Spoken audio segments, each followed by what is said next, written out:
Welcome to the Equipped Disciple channel. My name is Rick McClatchy. I will be your host. We are here to be and to make disciples of Jesus, and we do that through daily devos, through Sunday sermons, and through other discipleship resources. We are here to equip you. Welcome into another day of your daily devos. I'm Pastor Rick, and we are jumping into the second half of Proverbs chapter 28. So come on along the ride for the journey. We're going to talk about, do you get more favor from a rebuke or from flattery? And really, should that be the decision maker on what we choose to do? Like, which one is the right way to go? So let's go ahead and jump on in to verse 15. A wicked ruler over a helpless people is like a roaring lion or a charging bear. I mean, enough said, right? I mean, just intimidation, scaring people, destruction. I mean, that's kind of what's gone. I mean, a charging bear, yikes. A leader who lacks understanding is very oppressive, but one who hates dishonest profit prolongs his life. Just the value of honesty and understanding in leadership makes all the difference, not just for you, but for the people that you're leading. Someone burdened by blood guilt will be a fugitive until death. Let no one help him. It's, God does not look very, very kindly upon people who shed human blood. It's not a good recipe. Verse 18, the one who lives with integrity will be helped, but the one who distorts right and wrong will suddenly fall. And this is just, again, we're getting towards the end of the book of Proverbs, and we can just see time and time again how this story of integrity and honesty keeps getting held up chapter after chapter after chapter. Like, it brings life. You're going to be helped. It doesn't, you're not going to suddenly fall. You don't have to worry. You don't have to stress about things. The anxiety level is way lower, right? Because you're not constantly worried about somebody catching what you covered up yesterday. Verse 19, the one who works his land will have plenty of food, but whoever chases fantasies will have his fill of poverty. I mean, this one is just the straight up how we talked about the slacker. We talked about the diligent. How if you're going to get out there and work your land and you'll have enough produce for what you need.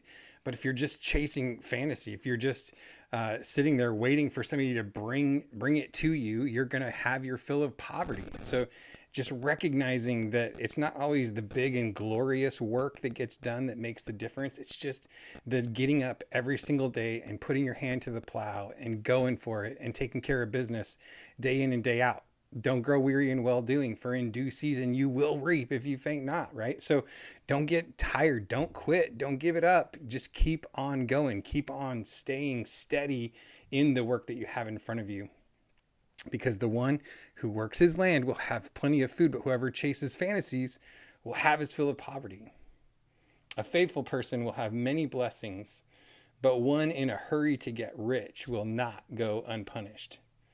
A faithful person will have many blessings, but one in a hurry to get rich will not go unpunished. Because when you're in a hurry to get rich, you make bad decisions, you compromise, you do things that are not quite honest, not quite straightforward, and you're not going to go unpunished. You're going to get busted. You're going to get caught on it, right? So don't live that way.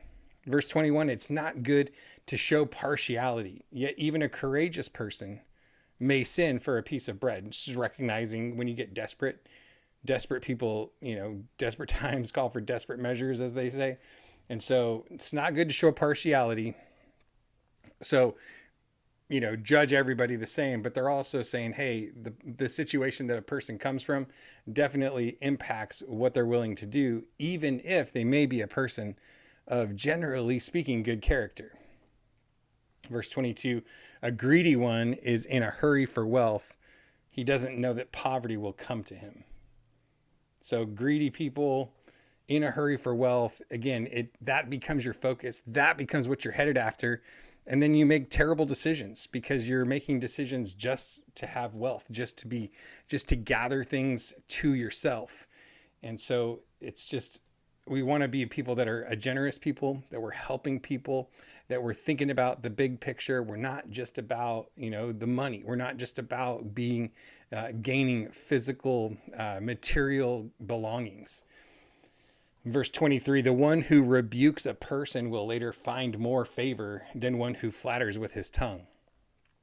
So rebuke, when applied correctly, actually gains you more favor than the one that just flatters with his tongue, because the one that flatters is always the manipulator, is always trying to get something out of the person, whereas a person that's willing to give you a rebuke is obviously investing in you and like trying to help you overcome.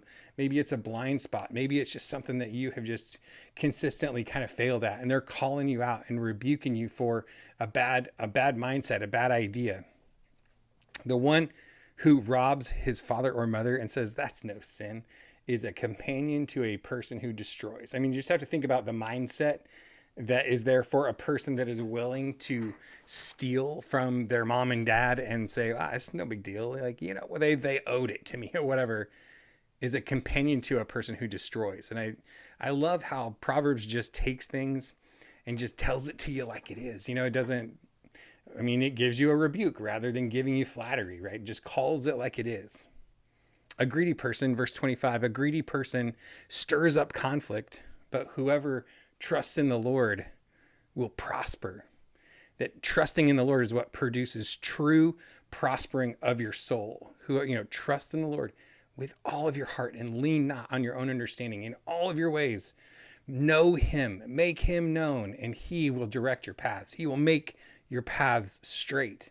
But a greedy person goes around and stirs up conflict because they're in it for themselves. They're not considering the big picture. They're just working whatever angle they have. And so in the process, they stir up all kinds of conflict along the way. But the one who trusts in the Lord will actually prosper. The one who trusts in himself is a fool, but one who walks in wisdom will be safe. The one who trusts in himself is a fool. Don't trust in yourself. Don't trust in your own wisdom. Now, you can be confident and bold and courageous to, go and take action and get things done. But make sure that you keep it couched in, your relationship with the Lord. Talk to the Lord every day. Pray, read the Bible, seek his face. Don't trust in yourself. Don't just put your own effort into it. The one who gives to the poor will not be in need, but one who turns his eyes away will receive many curses. When the wicked come to power, people hide, but when they are destroyed, the righteous flourish.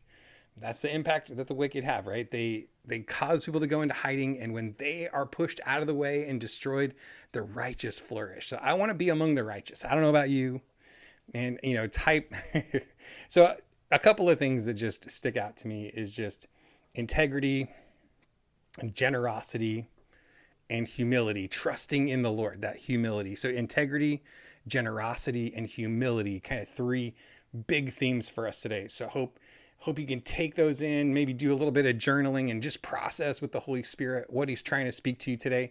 With that, God bless you. Have an amazing day, and I will see you tomorrow.